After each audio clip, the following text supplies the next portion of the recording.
Thank you for joining me, Dr. Fetke. You've been a proponent of low carb and healthy fat for quite some time now. Could you talk about what led you to this? I should declare my conflict of interest. I've got lowcarbhealthyfat.com, of which I've done nothing with it. Okay, but I grew up. Still remember the school swimming photo. I was quite good at swimming, but every kid there, and we're going back into the 60s, was standing up there nice and straight and slim. And there's this guy, and by definition today, I was just a bit overweight, but in those days, I was the fat kid. And so my mother had me on diets as a 10, 11, 12-year-old. I can still remember it. And I can still remember one of the Israeli diet, I had to eat 10 apples a day, which in retrospect was never going to work. But so I was always, and then I became a teenager. I was exercising to outrun my diet, got very fit, very, and fast. And as a result of that, my weight came down. But I was, in retrospect, eating a highly inflammatory diet. I'm always a bit plethoric, but if we go back to my teenage, I was bright red. I was getting burnt easily. And I'm far less red in the face now, and I'm far less sun sensitive now that I've been on this diet. We can go into some of the science behind that. My clinical practice, I had my own health issues. I had a tumor on the base of my brain 23 years ago now, and some of the sequelae of that. And in retrospect, 10, 15 years ago, I was heavier than I am now by 20 kilos, 45 pounds. I had low-grade hypertension. I had pre-diabetes. I had inflammatory joint issues. Again, it's all easy in retrospect. And then when I realized, hang on, I need to do something. So I started trying to improve my health by eating by the food pyramid, which didn't work. Doesn't work for most people. And I have a statement where I sort of say, if you eat by the food pyramid, you're going to die by the food pyramid, and along the way, you're going to look like the food pyramid. It's just purely, we end up that triangular shape. And you walk down the streets now, and maybe not where you are in Japan, but most Western societies, you literally walk down the street or go to the supermarket. And I actually do it because I'm judgmental. It's easy. I think we're all judgmental. I'm just open about it. That I actually, when I look in the shop, I look at people's shopping trolleys, and then I make a judgment on what I think they're going to look like. And most times I'm right, but it's easy to be right nowadays because the latest figures are 93.2% of the American population are metabolically unwell. It's the same in Australia, and it's a significant issue around the world. So the vast majority of people are metabolically unwell, are overweight, are suffering from inflammatory conditions, whether or not it's their joints or their organs or their brain or their skin. It's literally right across the board. And somewhere in the midst of all that, my personal story of trying to improve my health crossed over with my patient management when I started recognizing the perils of sugar. And that was pretty much the turning point. I think it was about 2011. In that, I came across Luke Tappy's definitive paper on fructose metabolism and went, hang on, whoa, this is really interesting. My greatest naivety was I said to Belinda, this will all be over in 6 months when I start talking about sugar. It's so obvious how a lot of our inflammatory problems and our diet problems and our insulin-resistant state are driven by the problems of sugar.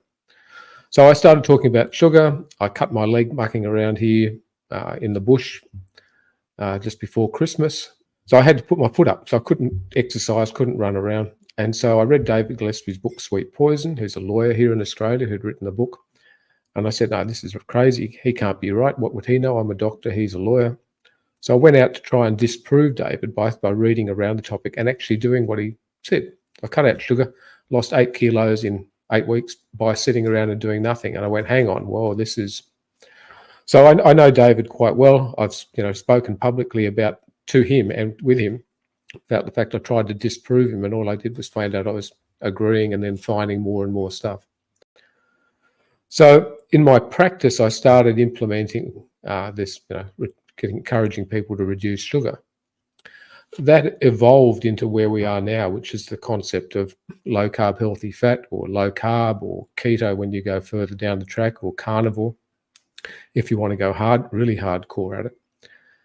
But we know a lot more than we did 12, 15 years ago. I guarantee it. Like, so I came at it with, literally imagine, you don't need to imagine being married to me. Belinda's put up with me for a long time. I picked up her mother today and I said, my wife's a very tough lady. She's been married to me for nearly 40 years. So I came home and said, Belinda, okay, we're getting rid of all the sugar in the house. She looked at me and, okay, that's it. My next step in that was when I started working out about the role of glucose and the rest of the carbohydrates, that it wasn't just sugar, or it wasn't just fructose. It was glucose as well, and a lot of glucose is converted to fructose in the Western diet. So I said the carbs have got to go now. And then I said the seed oils. That was where we worked out, and I'm very proud to sort of be that, I've got it timestamped somewhere in about 2012, 2013, that I described the combination of fructose, refined carbohydrate, and seed oils, creating an inflammatory model. And it was only a hypothesis and got me into a lot of trouble in the system, but nonetheless.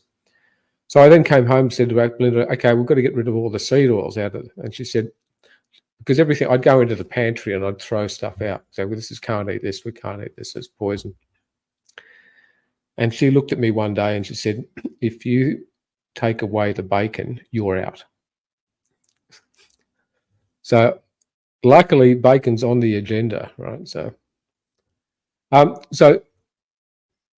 that's sort of the personal, and there's a whole lot of science went with that, a whole lot of biochemistry. I became a mature age biochemistry student once again, because in university, we're not talking, they're still not really taught about fructose metabolism, which is half of sugar, the other half being glucose.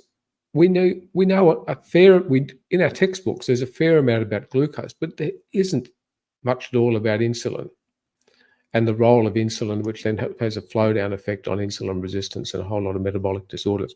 So our textbooks, my textbooks certainly didn't have it. The current textbooks barely have it. And so you've got to go and relearn it from current papers, current scientists in that field. So for me, there was the science backing up what I was reading and the anecdotal experience. I then started it with my surgical team. So I'm operating. I've got anaesthetists and assistants and nursing staff. Those that adopted this were they were my guinea pigs. Well, they voluntarily started doing it because they'd seen me on this bandwagon. Everyone got healthier. And then the no-brainer for me was to start taking that to my patients with diabetes, and particularly my practice in northern Tasmania for 20 plus years essentially meant looking after most of the diabetic foot complications in this northern half of the state and offering a diabetic foot service. As much because everyone stepped back and I was left standing there, like nobody wants to do it. It's not, it's perceived as not being rewarding.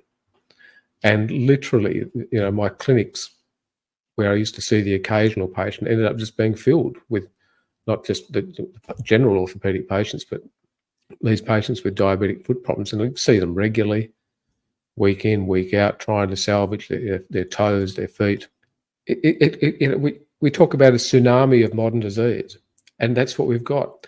And just if we look at the number of people with diabetes in the world today and the number with pre-diabetes and the people who are going to really develop it, if you go off Kraft insulin curves, which is, we've got probably 80% of the world's population who are ready to move down that path of diabetes. Already it's crippling the economies, the health economies.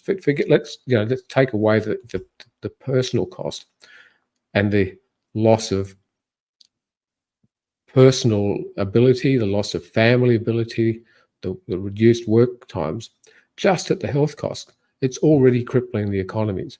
And we're looking at it just blowing out far, far further down the track. When in fact, for type 2 diabetes, we've actually got a cure. I can't say cure because that's, But we can put it into remission. We can put it into reversal, whichever way you look at it. And if someone's got poorly controlled diabetes for 1 year, I think it reduces their life expectancy by another 100 days. I think that's the rough figure. I mean, I think David Unwin refers to it, but it's quite clear. The moment you have poorly controlled diabetes, we know that all health outcomes at a microvascular level just cause tissue damage, whether or not I use the term the Maillard reaction, which is a cooking term. Or you heat carbohydrate and you combine it with protein, and that's what makes food go brown. So if you go to the bakery shop, you see all those, brown-coloured breads and pastries. I actually just think, oh, that's the Maillard reaction. But the same thing happens in the body when you actually increase your blood glucose. A significant portion of it, probably 80% of it, goes into the tissue, just filters across. And in the tissues, that glucose combines with the protein under the effect of body heat, and you're effectively toasting every organ where that occurs. So if you have poorly controlled diabetes, one of the major mechanisms, you're toasting your brain, your eyes, your kidneys, your skin. It's literally right down the track. And guess what? Over a long period of time, that slow toasting of your body gives us all the complications of diabetes, and whether or not it's end organ failure of your heart, your brain, your kidneys. They're the big killers. And it also screws up with the metabolism related to our immunity and our cancer mechanisms. So the future is really bleak from a health perspective. I'm not being dramatic about that. I'm not just the only one. But we've actually got a mechanism to address the vast majority. So reducing your carbohydrate immediately gives you better control of your, we call it therapeutic carbohydrate restriction, low carb, LCHF, low carb, healthy fat, keto, whichever way you want to look at it. Diabetes, type 2, all diabetes is an inability of the body to control the blood glucose based on what the body eats. So in type 1, you don't have enough insulin, so therefore you actually can't produce insulin to look after the glucose which hits the body. And in type 2 diabetes, you don't have an effective mechanism. You develop a state of insulin resistance, so the insulin no longer can actually maintain that blood glucose, can keep the glucose out of the bloodstream as soon as possible. I think we look at carb, and everyone says, oh, glucose is essential for life. And I actually think a tiny bit is essential for life, but the excess we're putting ourselves at risk with is causing so much damage. And that talk's called carbohydrate, the dose is the poison. 4 grams, 1 teaspoon of glucose is enough to have a detrimental effect on your body, which is the definition of toxicity. When something has a negative impact on a system, that's called toxicity. For example, 1 slice of bread has 5 teaspoons of glucose in it.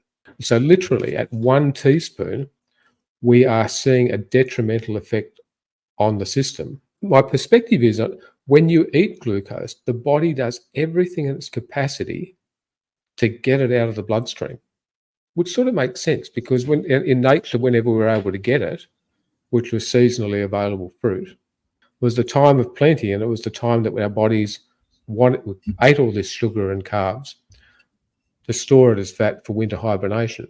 All animal life actually survives on the thing called the Krebs cycle, which is where nutrients or food, carbohydrate, protein, and fat is turned into acetyl-CoA, so we generate ATP, adenosine triphosphate. It is the mechanism of life. The Krebs cycle, you can't argue with it. And it doesn't matter if you're a bird or a rabbit or a bear or a human, we're all using the same Krebs cycle. Each animal species develops different pathways to actually work that efficiently. And our pathway is actually, our preferred fuel state is actually protein and fats, not carbohydrate. We actually get carbs out of the bloodstream as soon as possible.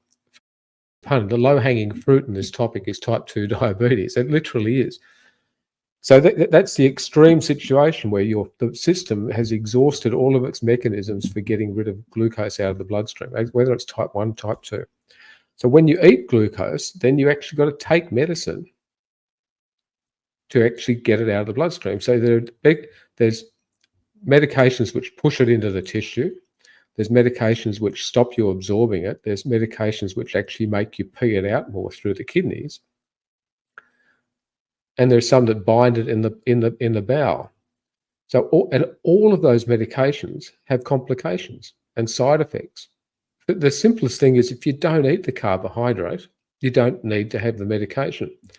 And one of those things about in that talk, and I go through it in some length, is there is not a single biochemical pathway in the body that requires us to ingest glucose. We need to have a balanced diet which contains essential proteins, essential fats, micronutrients, and vitamins, but there is not a single requirement for glucose nor fructose. Bearing in mind, even if you're a carnivore, you're still going to get a tiny little bit of glucose, of carbohydrate. But if we're coming down to biochemistry, there is not a single requirement. So whenever that the figure of 130 grams of glucose, carbohydrate per day, is just literally plucked out of the air. There was no scientific basis behind it. And so therefore I'm controversial because I say, well, actually there's zero requirement. But it's no longer me alone. But when I started talking about this, then I was clearly the nutter from Tasmania. And but luckily, just very luckily, I'm actually an orthopedic surgeon. So orthopedic surgeons are known for their arrogance. On this topic, I knew I was right. I knew the health benefits for myself. I started learning more about the biochemistry. Most importantly, I could see the health benefits for my family and my patients. I've been fortunate enough to help other colleagues in different countries. I'm helping someone in an Asian country at the moment. I won't mention his name because we're in the midst of a bit of a battle. It's just amazing how much trouble you're getting into for actually helping your patients. My example, I got reported to the medical board 3 times by different dietitians. But one of the occasions, one of the claims against me that I'd inappropriately reversed someone's type 2 diabetes on national TV. It was inappropriate to do it. Not that I did it, just it was inappropriate. And I'm not making this, and you can just put beep across there, but this is actually what happened. And so the more trouble I was getting into, the times I was getting reported to the medical board, I actually thought this is a joke. I know that when I started on social media, within 24 hours, I was targeted by someone who worked for Coca-Cola when I started talking about the perils of sugar. And I've been targeted by the cereal industry, the pharmaceutical industry.